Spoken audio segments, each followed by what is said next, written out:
saya Britney Gosal dengan NIM 20042, mahasiswa FKM Unsrat kelas 4B dalam MK Surveillance Kesmas.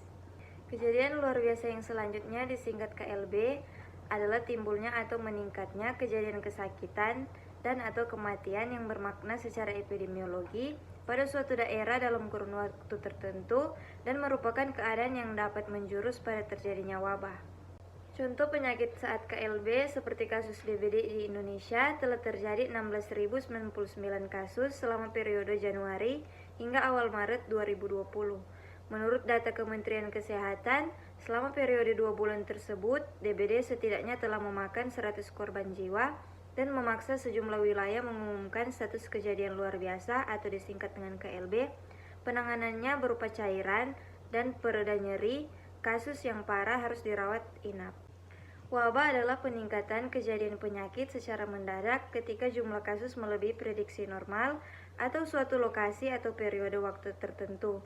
Peningkatan kasus penyakit ini dapat terjadi pada sekelompok populasi yang kecil dan terlokalisasi atau pada ribuan orang di seluruh benua.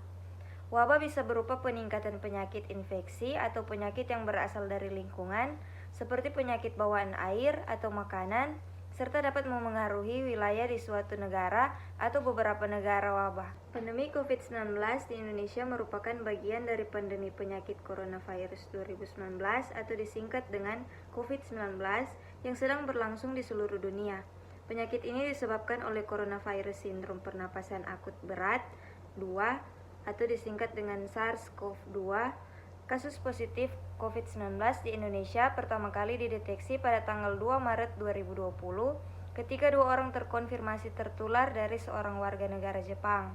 Indonesia pada tanggal 9 April, pandemi sudah menyebar ke 34 provinsi dengan DKI Jakarta, Jawa Barat, dan Jawa Tengah sebagai provinsi paling terpapar SARS-CoV-2 di Indonesia.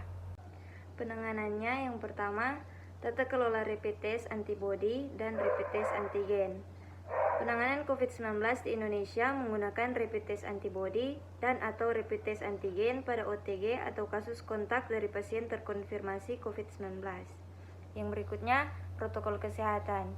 Beberapa protokol kesehatan terkait COVID-19 sudah diterbitkan, antara lain, yang pertama, protokol isolasi diri sendiri dalam penanganan COVID-19.